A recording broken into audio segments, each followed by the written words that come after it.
Welcome back to Chronicles. In our last session, we were thinking about these strange images that Jesus uses to describe a life with him, that it's about a cup and a baptism. And we saw that to follow Jesus doesn't just mean earthly glory, it means to identify with him in his suffering. And now we're going to find out a bit more about what it is to follow Jesus with this question of authority and glory. And we're picking up in chapter 10, verse 41, and we've got one of the most lovely verses of all at the end of this section. When the 10 heard about this, they became indignant with James and John. That's the request that they made to him. Jesus called them together and said, "You know that those who are regarded as rulers of the Gentiles lord it over them, and their high officials exercise authority over them. Not so with you. Instead, whoever wants to become great among you must be your servant, and whoever wants to be first of all must be slave of all. For even the Son of Man did not come to be served, but to serve, and to give his life as a ransom for many." Brilliant. Many a Sunday school memory verse. Yeah. You know. Yeah. Yeah. So. It's brilliant. I mean, I just to start off with the 10. The response of the 10. You They're can't fuming, help but chuckle. They're absolutely livid. Yeah. And why do you think they are livid? I just wonder, we were going to ask that question. We were going to ask that, yeah, exactly. You know, I think that's probably right. They're not annoyed at the nature of the request. It's that they didn't get there first, exactly. isn't it? Yeah. And you know, Jesus, that's why Jesus, probably calls them all together and says, look, this is something you all need to learn, because guess what? I know this is going on inside all of your hearts, because I know what you're like, you know.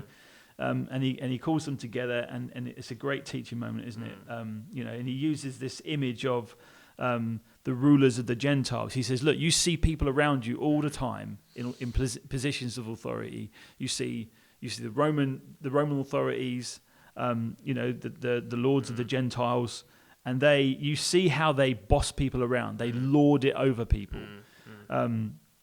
And he says, you're not to be like that. I want you to use your authority as a big stick to boss people around with.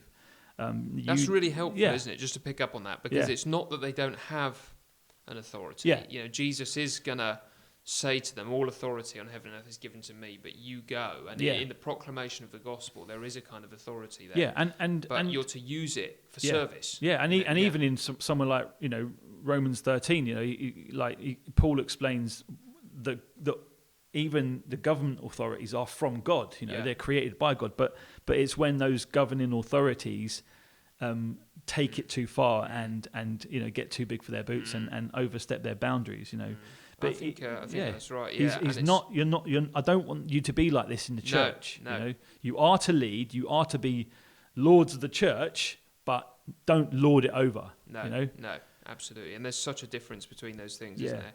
And it's coming back to what he said in verse 31, many who are first will be last and the last will be first. Yeah. It's the Topsy Turvy kingdom stuff again, isn't it? The greatest among you is the one who serves. The one who is first is the slave of all. Yeah. And it's just authority in the kingdom of God looks so different. I mean, I was reading and thinking about the servant songs from Isaiah recently, which describe Jesus. And the big thing there is that he's not going to be like the rulers of the day, the Babylonians and the Persian, the Syrian kings. They go into the public squares, they beat their chests, they raise their voices, they tread on other people, they crush other kingdoms, and you look at them and you think, wow, what a great leader! Yeah. Look how he sort of rides roughshod over everybody. Look how he gets his own way. He gets things done. Yeah. And in our day, that is still what we think an impressive leader does: destroys their opponents. Jesus is saying, look, you don't to follow me and to lead like me is you don't have to be impressive like that. It's not the way I evaluate my leaders.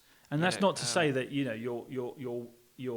lead weakly. You can lead with strength. No, but it's how you it's about being a servant. It's and that's what a word in verse 34. You must whoever wants to be first must be slave of all. There's a word that's quite a potent word in today's world, isn't it? Yeah. Are you ready to be the slave of all? Yeah. In Jesus' kingdom, that's who's going to get the first place in my kingdom. You know, amazing. And remember, this is in response to James and John's question about who gets to sit at his right hand. Seats, at his left and his right. So this is it's a massive thing. I think that's right, and I think we will. God is gracious, isn't He? And He saves us in our sinful expressions of authority. But I think this is here to say, isn't it? There will probably be a lot of surprises in heaven. Absolutely. That the people we thought if were the great leaders. And you can't help but think like, well, I'm a pretty humble person. I think I'll probably be up there. Even that, even that sort of only displays your arrogance. It's riding to the seats of glory. With humility as the train, exactly, isn't it? But look, Jesus is so wonderful because He doesn't call us to anything He doesn't model. And He models it in the most excellent way, doesn't He? The Son of Man. We considered that in a previous session. This great title did not come to be served, but to serve and to give His life as a ransom for many. So it's who He is. It's a servant, and the ultimate demonstration of service will be giving His own life to ransom us from the wrath of God and from sin and death. Service! What an act of service! Again,